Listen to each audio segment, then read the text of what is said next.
Hello and welcome to Skeindeer Knits. My name is Ellie and I am a Norwegian living and knitting in London.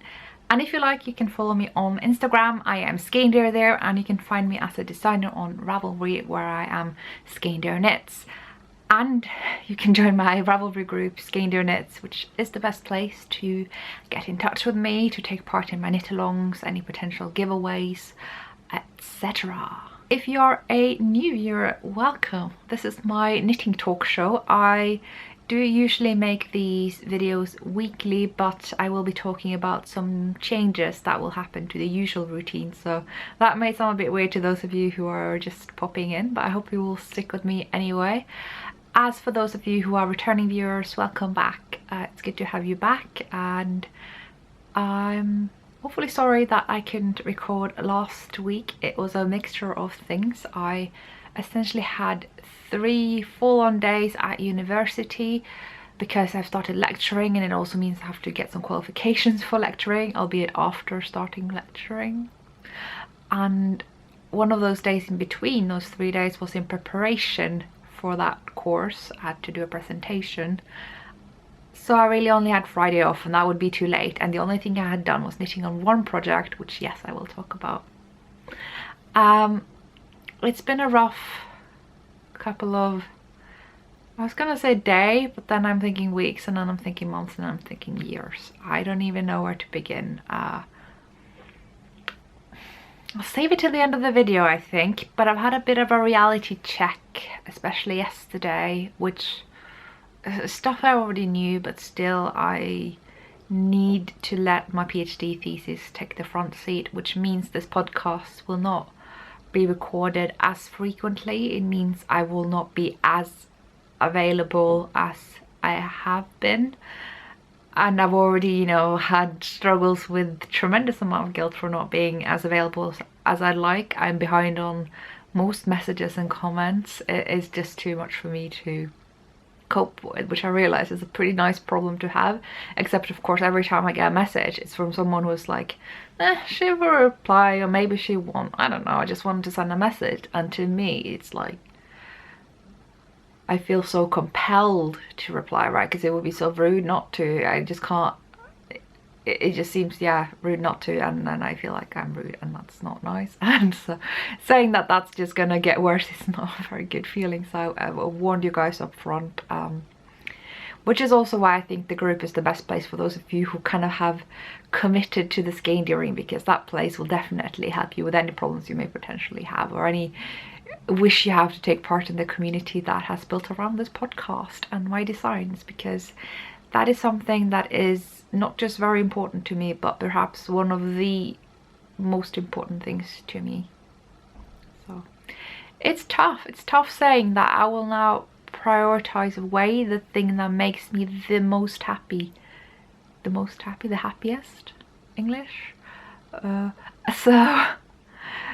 I know that PhD thesis as English, they mess people up big time. I've seen the worst that they can do to people, and it's not very nice, and I know I need knitting and I need skeindeering and I need this community to get through that, and having to make a priority for the PhD at the expense of the skeindeering isn't the best news for me and my well-being. So it's like that dilemma, you guys. So I've taken some time off this morning to record a probably shorter than usual video, but who knows, I've never been very good at estimating these things. I'll have to spend the rest of this day and tomorrow making a crash plan of how to finish my thesis in time, so that maybe, hopefully, if all goes well, I can attend Edinburgh Yarn Festival still. Because guess what? My deadline for the thesis is the same month as the festival. Comes just after. Couldn't come just before, no, just after. So that is all I'm going to say about that up front. In case you can tell, it's sort of affecting me a little bit. But yes, I have some admin to talk you guys through before we get into the knitting. I'm hosting a number of knit-alongs.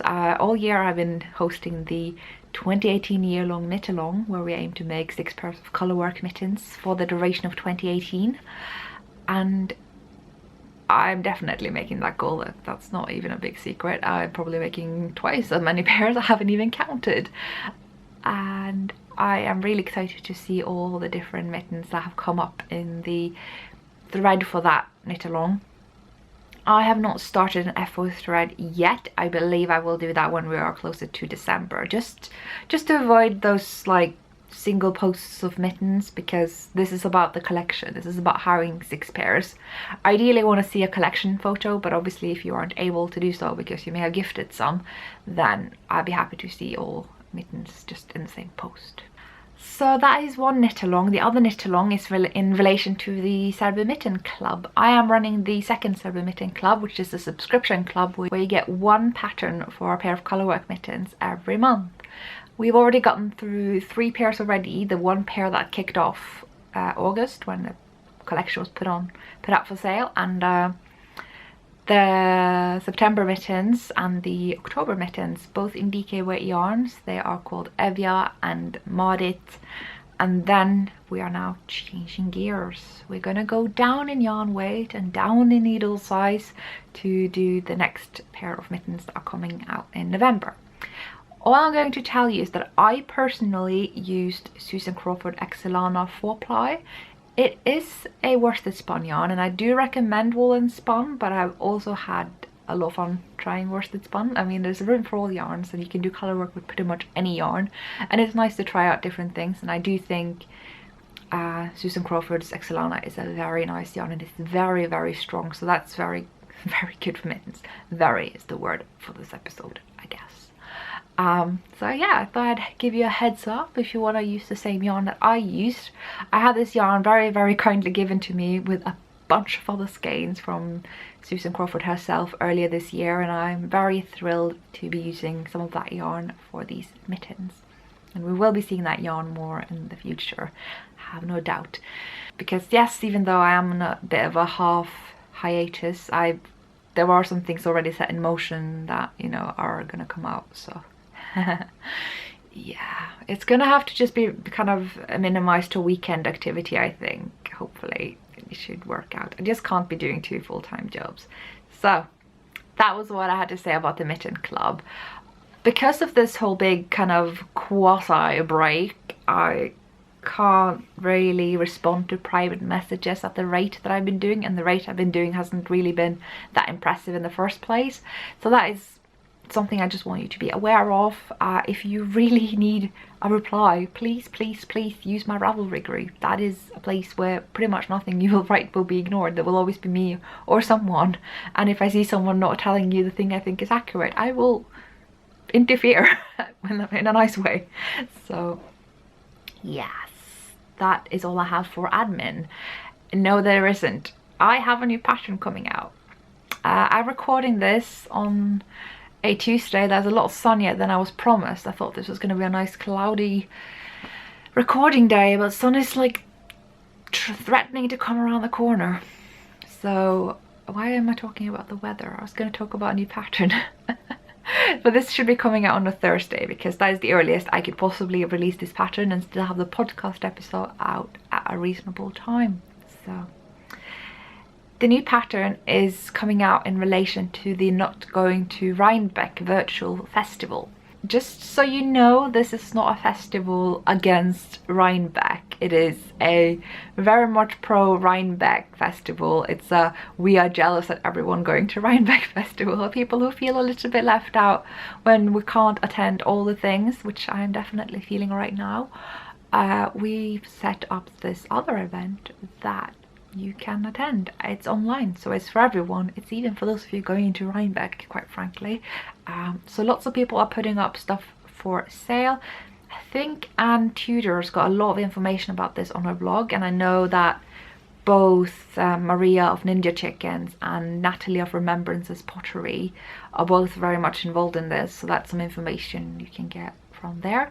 My contribution, I wasn't sure for the longest time. I'd committed to joining and I was like, oh, there'll be some pattern at that time, you know, there'll be some, maybe I'll just do this other thing. And then Jodie on Grocery Girl said I was going to come up with a pair of mittens. I'm like, oh, well, that's the answer. I will be doing that. So the pair of mittens that are coming out are called Spinny. This is Spinny, and it's got quite the story behind it. So let me tell you about Spinny. Spinny actually started around this time, if not a bit later, last year. I was in talks with Molly of a Homespun House about her developing a speckled tonal non-superwash yarn that's very good for colour work. And then, as you all know, Molly has moved. She lives in America and she can no longer access this yarn. So it was a yarn that may or may not have been meant to be, that was maybe just tried out, but it's not going to happen. So I'm holding up this colour, this yarn that you can't use. So, but I haven't been on the lazy side. No, I mean, I designed this very early this year, about February I think. I knitted it up, did the thing, and got in touch with a lot of dyers who already do this kind of yarn, and they are available for you to order from. So you can get yarn from a lot of Norwegian dyers. There's Arctic Yarns, there is Verbit, there is Nina Petrina, there's Lille Rille. There's my neighbour Millas Mikrofargeri. She's apparently dyeing on some suitable yarns. There's going to be lots of information about that in the pattern, and I plan on, and there will be at the time this video goes up, hopefully a list of good dyer options on the pattern page for these. So if you want to use rustic yarns that are tonal and speckled, they exist, even though this particular yarn, it does not, which I think is a good thing, because I will say this yarn was quite thick, and I think the finer yarns that the aforementioned dyers dye on might be easy for you to achieve this kind of gauge. I can do it because I'm a tight knitter, but I think, yeah, it actually should make life easier for you. So these are the colours that I used in case you want to look for something similar. I think you could well go for something that is even less busy than this, because there were some dark speckles that made the pattern look like I'd done a mistake, like somewhere around here for instance. So I think actually Verbit's got a colour called Fryd that is not too far off from this, but less busy, and I think you can get some really good results there. And I've had a lot of test knitters knit this in various speckled hand-dyed rustic yarns, and it's been looking really good. I will use photos on the pattern page, and yeah. The purple is lightly tonal, doesn't have to be tonal at all really. You could use a solid and a speckle. You could even mix fibers and, you know, superwash and non-superwash. People do it. I'm a bit too scared to do it, but it's something that people who don't have the same hang-ups as I do So there we have it. There is also a early bird discount code for those of you who want to take part in Not Going to Rhinebeck. It will only be valid for the duration of Not Going to Rhinebeck, so you might want to get on that if you want that discount, but of course it's totally up to you as ever. So yeah, it's been a long time coming from talking about the yarns this time last year, well, November, December last year, to me designing these in February, starting to knit them across the spring, and now kind of quickly catching up so that they will come up in time. And I'm really proud of them. They look super cool. I just want to give you a close-up to show you all the speckly goodness. This one's got a lot more blue on it. I don't know what's up with that, but I quite like it. There's also the back, and yeah. So, ooh, there we have it. I've actually done something a little bit unusual here. The gusset is kind of different. There's like this color work band here, so you got all this space from your wrist up to the thumb hole, but the gusset looks short, but technically it starts down here. You just can't tell because it just looks like there's a thing around. I don't know, it was just nice to do something a bit different, a little bit outside the usual. I'm not going to say outside the Sidewith comfort zone, but I was going to, because this is still kind of a bit of a Sidewith mitten pattern, of course. Didn't make it to the club because it is more better. Just these colors, they just make it a bit of a different story, I think, and I'm very happy to have it out as a soft, yeah, autumnal, leafy. It's got the darkness that's unfortunately coming with the autumn, but also the all yellowy colours that we get with the season. And those are really the thinking process behind these, and my contribution to the Not Going to Rhinebeck festival that I hope you will enjoying. And I also hope those of you going to Rhinebeck will be enjoying it, and I am so envious of you. I don't know if envious is the word, if that means so jealous that I don't even like allow you the joy, then that's not what I mean. I just wish I could go too, that's what I'm trying to say. So that is Spunni. That is why I've chosen to call them, a little bit of a homage to Molly of a Homespun House, i.e. spun, Spunni, just as a thanks for the yarn, because it's really lovely. So I think it's time that we address the little elephant in the room. I have a finished object and I'm wearing it. This is Schoolgirl by Dana Waller, who is an absolute designer genius and also like one of those people that just keeps me sane by being the shepherd in my Ravelry group. I can never thank her enough, and I enjoyed this pattern so much. I admittedly cast it on at a time where I had no business casting on anything. I've got so many things going, knitting wise and otherwise, and I'm going to try not to make you guys stressed by just watching this episode, but this was exactly what I needed. It was a relatively quick knit. The gauge is fairly generous, you get to use big needles. I zoomed through. Yeah, sure, there's a lot of stockinette. I'm gonna get up so you can see there is stockinette through and through. And yeah, I may have put in some shaping. It's quite straight down in the pattern, but knowing myself, I now have more width down here than up here. This is quite the pear shape. So there are, well, casting on at the bottom, I cast on the larger size than what I was going to knit and decreased until I was at the stitch count of the actual size I wanted. And that fits me really well. Yes, it's got positive ease, because who doesn't love a bit of positive ease, and still looks like it's got a good fit. So there's no actual decreases for the waist, like any stitch count from down here up here is the same. So it was a pretty easy modification to do that required just a minimum of planning and thinking. So I'm just gonna stand here and look fancy for you. It is so nice. It's got a little bit of shorter shaping here and there, both further down and up here, so you can tell. It's a little bit higher in the neck, which I definitely appreciate. I get very annoyed, which long-term viewers will know, if a yoke dips in the neck, the back. It really bothers me. Even like when it doesn't, I'm like, I still want it higher. I don't know what's up with that. So there we have it. I don't know, do I have anything else to say? I've done very few modifications apart from that, casting on the larger size and decreasing up to my waist. It is actually a little bit shorter in the body than it should have been, so I was actually left with one skein and then some from the recommended yardage, but yeah, I think that's because I didn't want it to be as long as the pattern said. Sleeves might be a little bit on the longer side, and I love it. It might also be how long this should be, I don't remember. They might be according to the pattern. I also managed to get the beginning of the round in the wrong place, so I think I started the round either here or here, and that should be in the back. So when it came to doing the short rows up here, when I had started them, I could immediately see that something was off, because they would have placed the short rows between here and here, going around at the back. That would have been a little bit off, so I realized, oh, beginning of the round is in the wrong place. And I also decided to decrease some more before I got to the rib. I did those decreases before the short rows and found that that put the short rows a little bit off. I think they would have been between here when they should have been like so. Something like that, I'm not sure.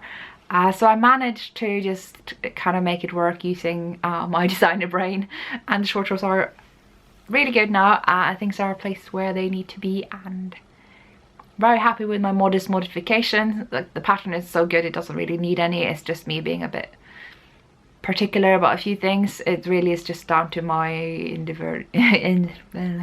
individual shapes and preferences. It is such a good pattern. It's well written. It's really made me feel like stepping up my game a little bit, especially in terms of like pattern template and layout, which I know I've talked about before, and I know nobody else cares but me, but it's just something that, because I was trained in InDesign, I'd done it for 4 years, I did a whole annual book for one of the schools I went to. It bothers me that I'm writing my patterns in Word and exporting them as PDFs. Yes, it's efficient. Yes, the patterns are as good as they could have been in any other format, but I like that like little extra good finish, and it bothers me that I don't have time to do that anytime soon, because it's the skill that I have. There's no point in outsourcing it. It's just a matter of priorities. So when I come back from my quasi break, I will not only be Dr. Skeindeer, but I will actually have a smashing amazing beautiful template. I will be back on my inbox, and I will have all this routine and like this admin sorted, and it will be magical and good. Right. I managed to go on this as a digression for pretty much everything I'm talking about this episode, aren't I?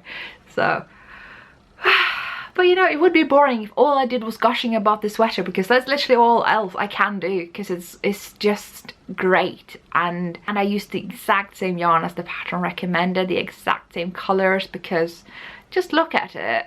Don't fix what's not broken. The pattern is so good. I wanted it to look exactly like in the photos. I have seen some other really good color combinations using slightly different green shades and blues, even reds, and there's so many things you can do. You can make a proper autumn forest with these. See, that's an idea. And Let Lopi, before I understood the qualities of Let Lopi yarn, I always thought that surely the only reason this super prickly yarn is popular is because of the colors, because they are fantastic. I haven't seen colors like Let Lopi on any other yarn. You just couldn't substitute those colors. But yeah, it is a prickly yarn, in case you didn't know. It's not cashmere. Yes, I have washed it. It had a bit of a run in the washing machine on Sunday, and now that it's Tuesday, actually the cuffs are still a little bit damp. So this thing can hold a lot of water, which is actually good news, because it can also repel a lot of water. It's a very long wool, so the water, if you're out in the rain, it will more likely just repel more than going into your jumper. And once it gets into your jumper, the jumper can hold the water, so you may not actually find yourself getting soaked immediately. It's pretty magical, but yeah, not soft. I do know that these yarns soften up in time, and I look forward to that. But right now, on first wear, my arms and my neck are struggling a bit. Definitely uncomfortable back here. Surprisingly not as much here as most things are on me. That's interesting. My arms struggled a bit earlier today up here, but I mean, it bites when I do this for sure. But yeah, I'm getting used to it, and it's nice to have something that, yeah, warms you up to these kinds of fibers, because I've kind of, you know, been on the same fiber journey as many of you, where I initially really only find myself using definitely soft yarns and superwash yarns and yarns that wouldn't bother most people, and finding the yarns that I love now to be too prickly. And as I started off on the softer end of those yarns, I found myself actually even appreciated the more harder yarns like these without even using them, because all the other yarns have kind of adapted me. And then returning to Let Lopi again, I was like, actually I quite like it now. So yeah, it's tough getting used to wearing, but when it gets cold, this is perfect, and there's nothing stopping me from having another layer underneath here. I do have a small collection of thermal underwear, which is usually made of merino, so I could just layer up in wool. Yeah. And another thing I want to say about the softness of this yarn is this dyed dark green feels a lot harder than this beautifully natural heathered grey up here. This feels so much softer, and it's kind of neat. And I don't know if this was accidental or deliberate on Diana's part, but putting that up here, up with the neck, really clever move. I like that. That's definitely the softer of the yarns, because I find that either the selection of the fibers with the heathered colors, obviously mixing up the fleece, makes yarn softer than the yarns that have been heavily dyed. I find that for female too. So that's that. And I am just really in love with my jumper. I would recommend it, definitely. I would recommend giving this yarn a try. I'm not going to give anyone any delusions that it's super soft. It's not. But I will adapt and the yarn will adapt, and I look forward to both, and it will be super handy when it gets super cold. So that was my finished objects. Not bad, huh? Not bad for someone who's just taking a break. Just saying, I can't keep this up, so have no expectations on that front. But I have in my mode bag that I will be talking about a lot. I promised to kind of accept this bag as a gift so that I would review it. I'm not sure there will be one-off review. I think the more natural thing for me is to just mention it as I'm using it, and then you can sort of see the process of it. Yeah, it started off being a somewhat stiff bag, but not as different as this, and it's quite flexible. It's not like one of those harder canvas bags out there nowadays. I don't know, it sits somewhere between plystre and fringe in hardness of fabric, so I definitely like that. I like the leather handles, which is something that you don't see a lot. And yeah, inside here I have Polworth. Polworth was something I just cast on because I wanted to, with no delusion that it will be finished, and I still don't have that. But I have been taking a course at university, and it's been a really good course in the sense that it's made people feel like they can be accepted, be themselves, learn in the ways that fits them, and yeah, it's just been a really comfortable space. I halfway through the first of the 4 sessions felt comfortable bringing up my knitting. Nobody said anything. People seem to understand that some people have a need to keep their hands busy, and eye contact does not necessarily mean attending to the lecturer.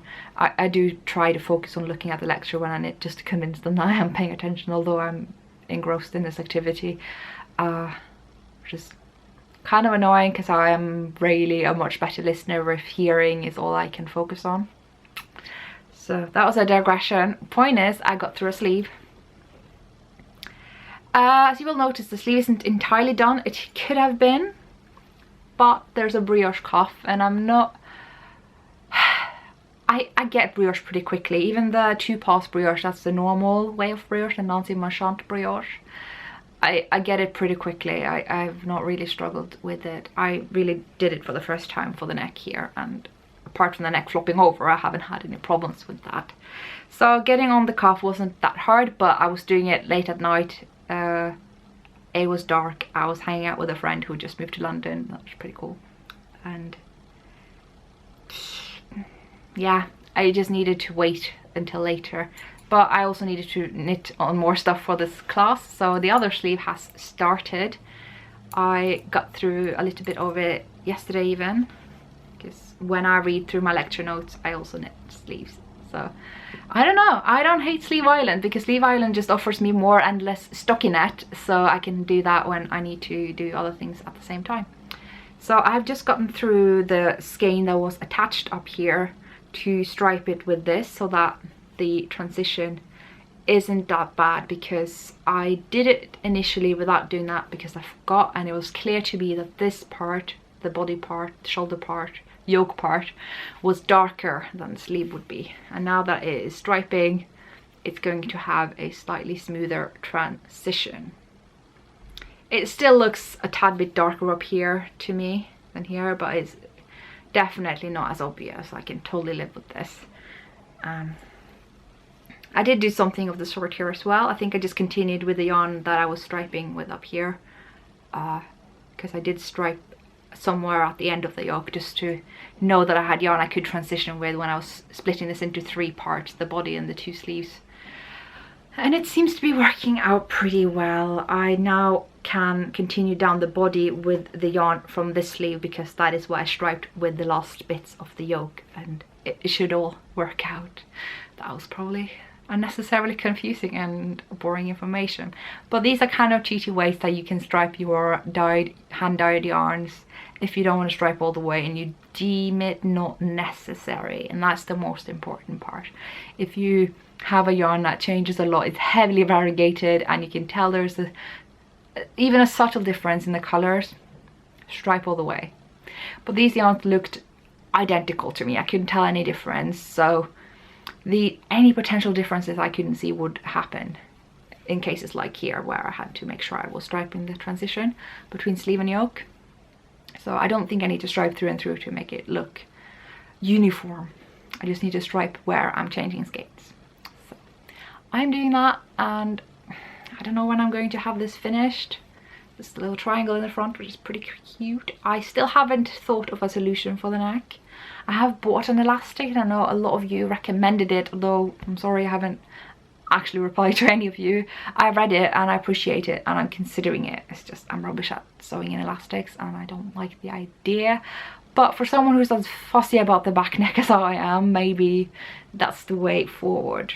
I may also be able to knit like an inside between my fingers here just for the back neck to pull it up. I'm not sure that will work, so still thinking about that. But yeah, Polworth is a nice little piece of stockinette I can get back to whenever that is called for, and that's something I've needed lately, and yeah, much appreciated. It's not a finish kind of project. It's just one of those, hey, I got some stockinette, I don't need to cast on, I got stockinette already.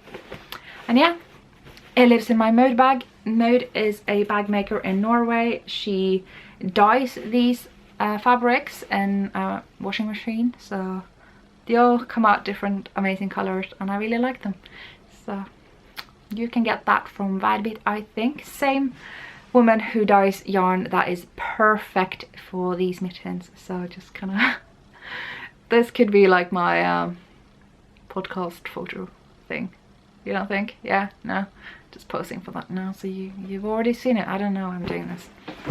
So there is one more project that I, for some weird reason, cast on the night before last. I had just finished this, and I felt that it really has soothed me to have a very quick, efficient garment knit. Plus I am totally feeling unusually, uncharacteristically competitive with Amy Florence's goal of doing 12 garments a year. I have technically just hit 12 garments a year if we count the baby cardigan that I gave to Katie and Emrys for their future baby of the Inside Number 23 podcast, and if we count the 3 garment I finished this year that were whips from previous years, then yes, I have 12 garments. But if we exclude those 4, I will have to knit another 4. Those of you who are counting will notice there's one garment you've not seen, that's deliberate, but yeah, we'll get back to that. I think it's feasible if I just finish my whips. It's not something I will cast on for, except this one thing. So if I finish the giant project, if I finish Floof, if I finish Rocane, and I finish this, actually I will be at 12. And that's totally doable, even though I'm going to be at half Skeindeer machine. Oh, I need to stop doing this. Why am I doing this? Anyway, let's just talk about this. This is the Avalanche sweater. It is a design by Heidi Kiermaier. It's got a nice cabled lace front. It uses, I think she used Aran weight, possibly chunky weight yarn. I am using Knit Picks Wool of the Andes chunky, which I so generously took off Kristen of Wallenvine's hands when she was trying to de-stash a little bit. I'm just being cheeky. Thank you so much, Kristen. It was really, really kind of you to hand me not 1 but 2 sweater quantities of chunky wool of the Andes. Thank you. That's all I can say. It's been a real pleasure to knit. I'll talk about the yarn before the project. It's been nice because it's such a basic yarn. If you just want a non-superwash yarn with no particular characteristics that just does the job, that sounds a bit rubbish, but that's perfect. This kind of, yeah, it's not silky soft, but it's not scratchy at all. I have no issues with this on any part of my body, really. I find it just perfectly soft. It has a sort of nice matte finish for not being superwash. I believe it's worsted spun, so it's not particularly, you know, velcro-y the way woolen spun yarns can be. So if you want to start substituting for non-superwash for whatever reason, and you don't really want to lose all those qualities that you are used to with superwash yarns, then I think this yarn might be up your alley. It kind of gives me some Quince & Co feelings, and I know this is more affordable, though I highly support any purchasing of Quince & Co because they are fantastic. It's nice and it's bouncy. I don't usually get why bouncy yarn is an advantage, but it has made it pretty nice to knit. Like this is probably a bit unplied actually. I think you can sort of get a sense. I don't know why I feel it's bouncy. Maybe because I've been knitting on this, which is essentially 2 unspun strands of roving tightly spun together.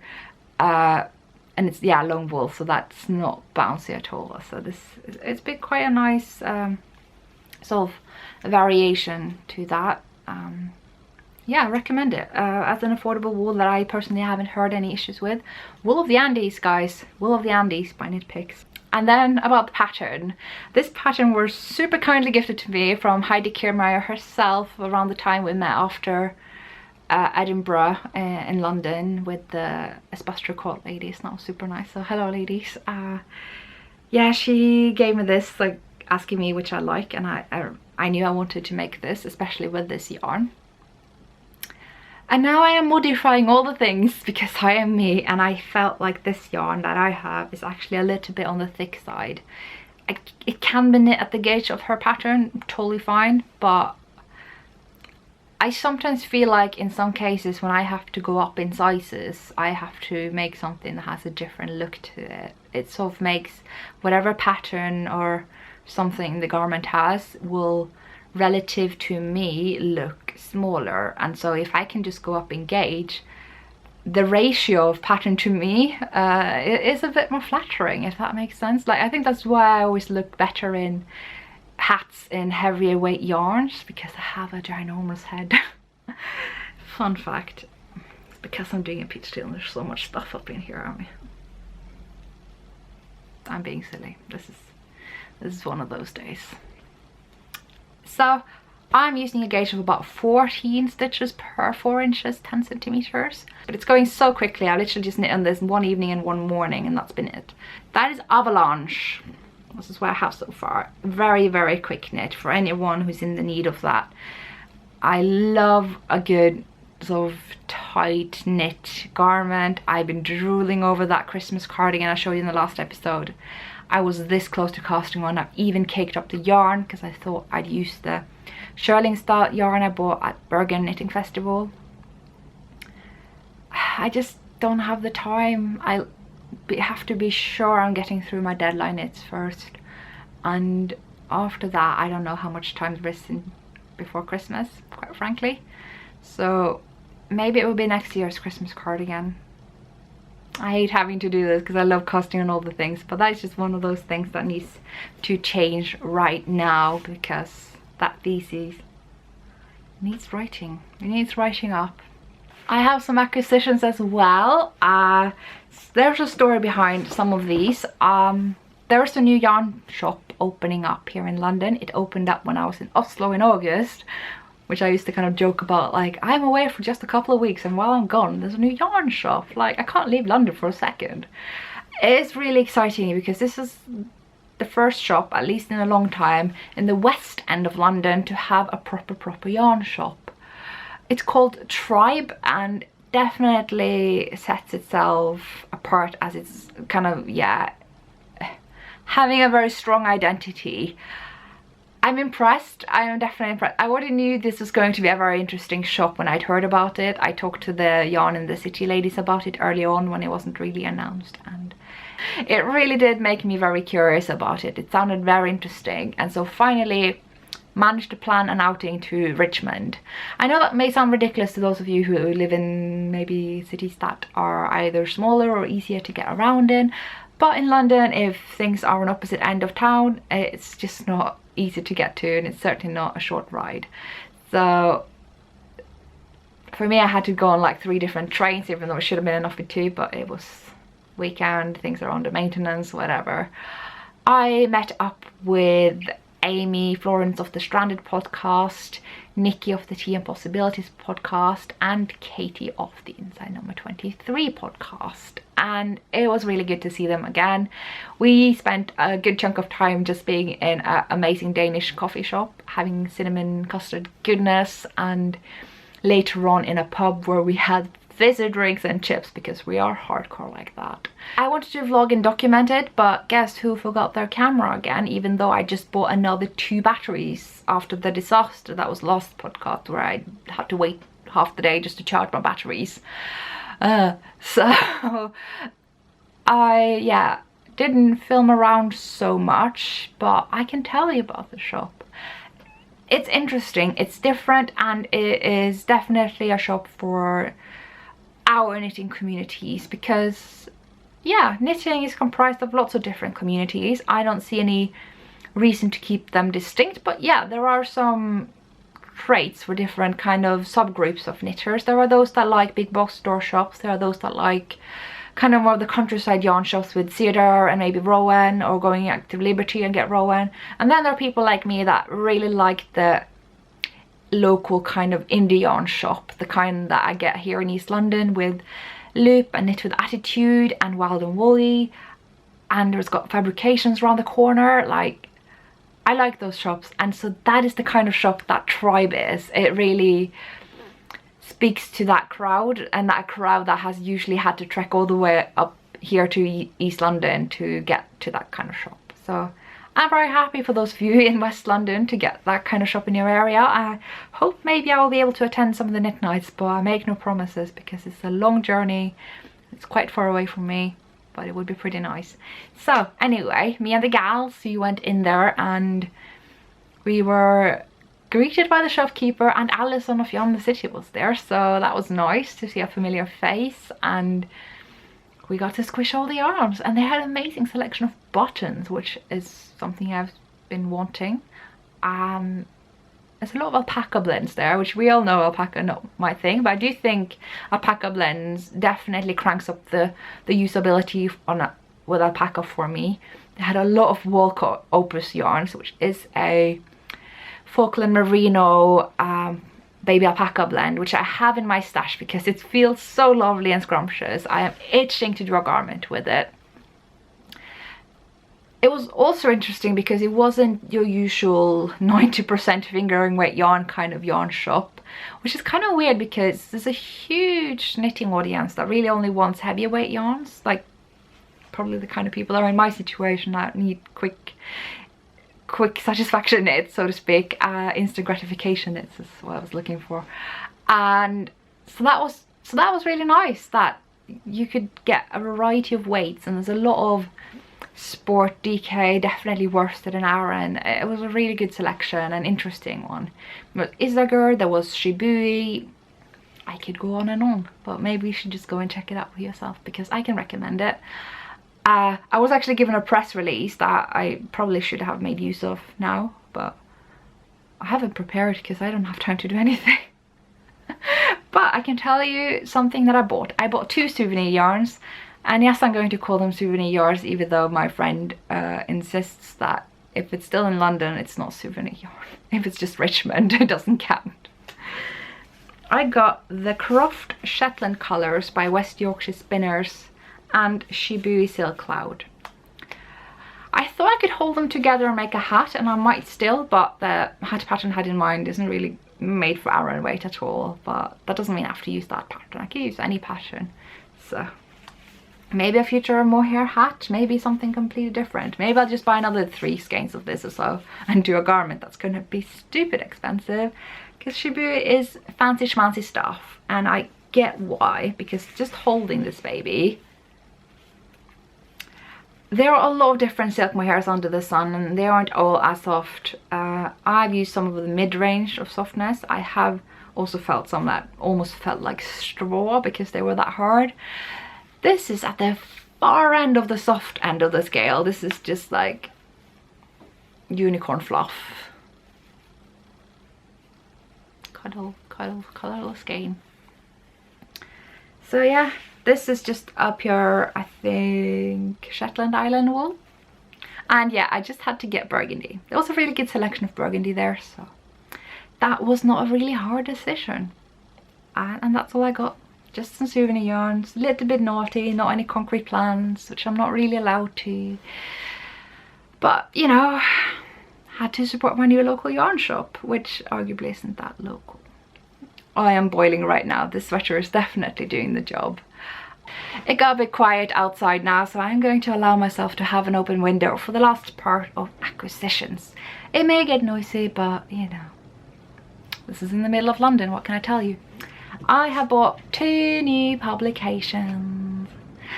One of which is Laine magazine, the autumn 2018 edition, which is as beautiful as ever because it's Laine. I've got nothing new to tell you here. Laine has just done it again. And it's a nice advert from Loop on the backside. One of my local yarn shops. We can have a bit of a look through. Oh, this one though. Do you remember that yarn I bought from Dye Ninja? Well, apart from the fact that I don't have enough, I don't have enough, but I'd like to make this because otherwise it is a really good match. I don't have time. What am I saying? I don't have time.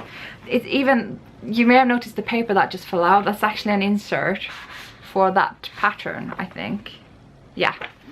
And so it's quite an involved knit. Might have to wait until all the busy things are done. Here are some other photos of a garment in here. I don't know if I will be showing you all of them. Just flicking through it now, it is the same sort of moody look that we've come to know and love from Laine, for sure. I am still gonna say that I don't find the photos to be as informative as they could. I think you can go halfway between moody and informative. I know when a photo is very dark and yeah, moody, then it can be hard to see details, but I don't think you have to compromise too much on the moodiness to just see some more information. Like the Poet sweater, which has been hugely popular ever since they announced it. These photos, I just want to see some more. There is just something that leaves to be desired for information about this. I don't know, I can perfectly well follow a pattern, but I have this kind of brain that likes to see photos that help me visualize a few things. It's not necessary, it's just nice. So just like one shot with just the whole garment or something. Maybe like instead of the drawings that they include instead of schematas, like I'll try to show you without revealing anything, but yeah, these kinds of drawings, they are very informative actually, but they are drawings. It would be really nice to see the garment in that kind of fleshed out, no fuss detail. But I'm being nitpicky now. There's a reason why I buy every magazine of theirs. It is really nice. Like I said earlier, I had to kind of shake off this branding that they're a Nordic knitting magazine, because Nordic knitting is really quite different. Nordic knitting in the modern terms is still kind of finding itself, and this might be one of the representations of that. But it doesn't represent Nordic knitting to me, but it still represents 100% amazing. So yeah, I really, really like Laine, and I'm happy to be an owner of issue number 6. That's the 6th magazine of theirs that I have bought, so how is that for an endorsement? The other one I have bought is Shore by Kate Davies.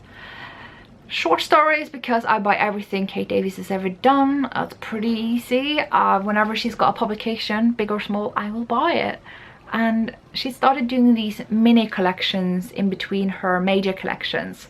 So usually Kate Davies will have one major collection every year. Lately centering around Edinburgh Yarn Festival, sometimes a bit before or after.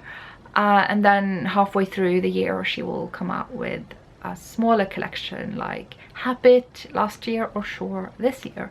Which I like, because just one Kate Davies a year is just not enough. And I love that this jumper made it to the collection.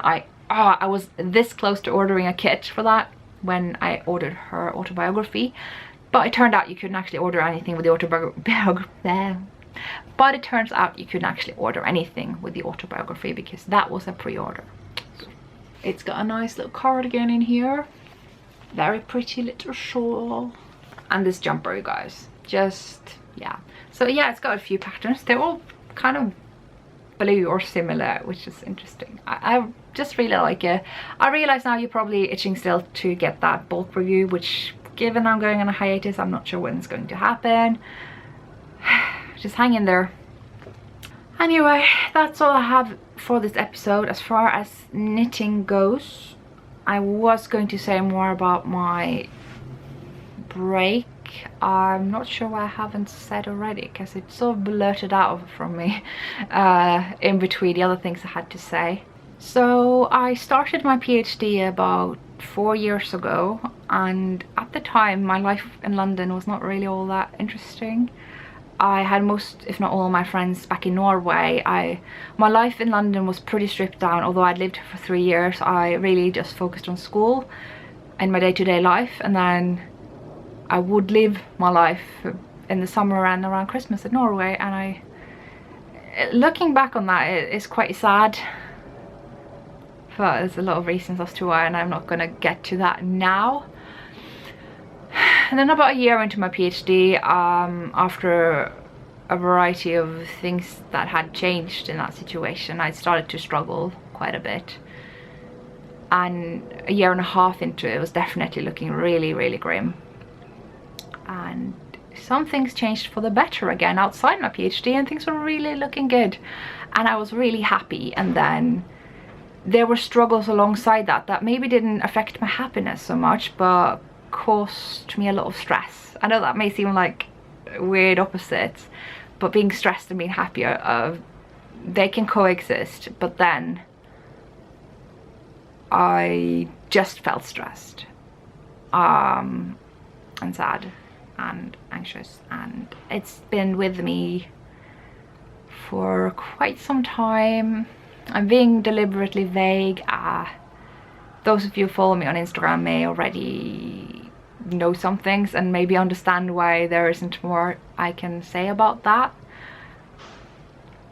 So here I am now, having tried to balance out the stress and the issues of feeling happiness with doing amazing things. I have traveled so much. I've seen so many amazing people and made friends all around the world, and grown a business, and had this podcast has given me so much. It's been fantastic.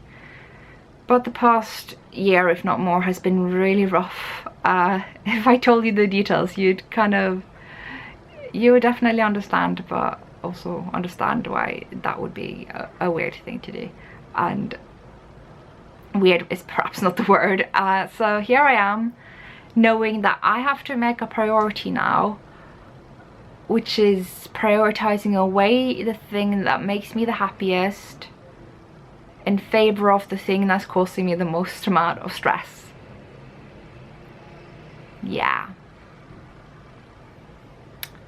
Oh boy. So it requires balance and discipline and a lot of things that I don't have.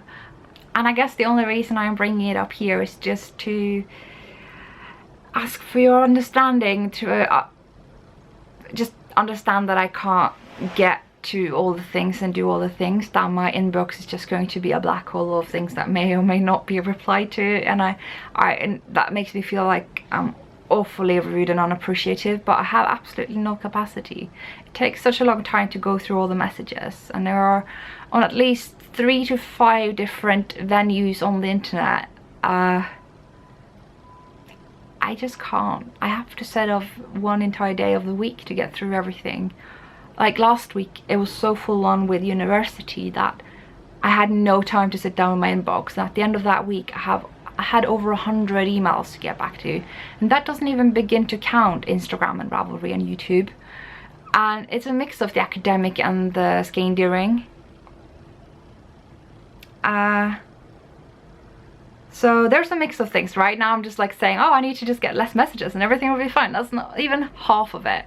What mainly needs to happen is that I need to spend all my working hours during the day and some on the night just working on the PhD. That will mean less knitting. It will mean less designing. It will mean podcasting less frequently. So it will probably end up being bi-weekly, if not less. And the only thing I think any of you will notice is the whole issues with the inbox.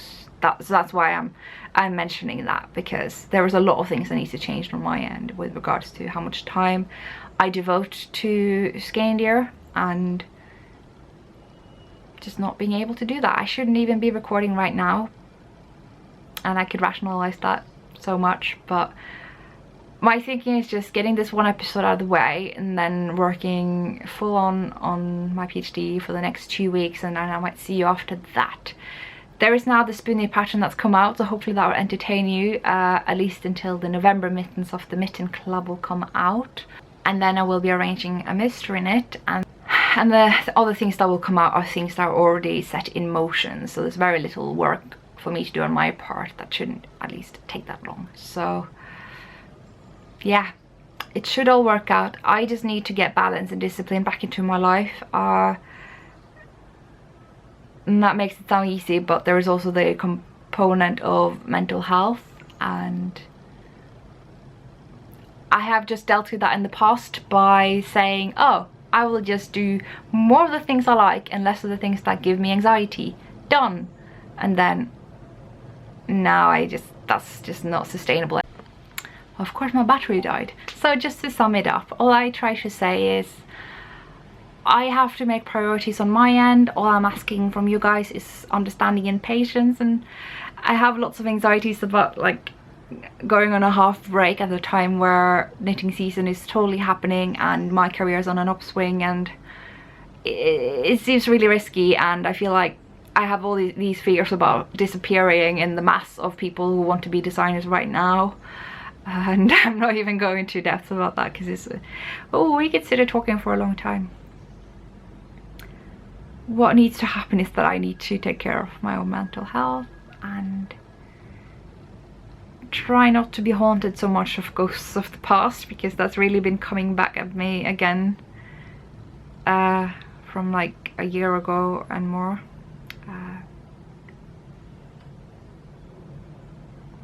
And I have this like weird thing, and I think this is how I found myself in this predicament, is that I get stressed, I get anxious, and when I get anxious I dissociate. I didn't realize I did this, but apparently I start feeling like deadlines aren't real, like time isn't real, like 1 week isn't anything, and suddenly several weeks has passed, suddenly a year has passed, and it didn't feel like it was real. It feels like I'm in a fictitious place that's like a TV landscape, something from a film.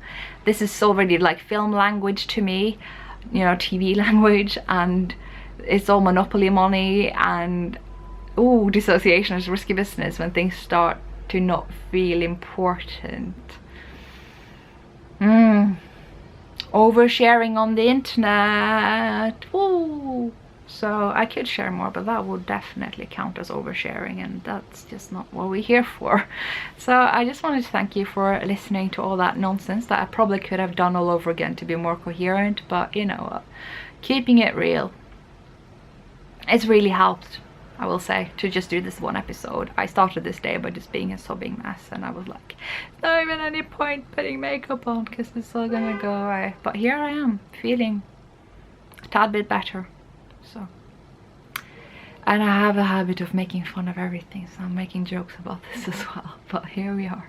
I am now not gonna sit down and edit this. I am gonna work on my PhD. And editing's just gonna have to happen in the weekend, and hopefully this episode will be out by either Thursday or Friday, and I will see you then. Thank you all so much for watching, for your patience, for cheering on me, for all your amazing messages on Instagram, although I am in no position to answer them anymore. I totally appreciate everything, and I'm so lucky to actually have these problems, which sounds weird. And yeah, thank you for watching. I'll see you next time. Bye.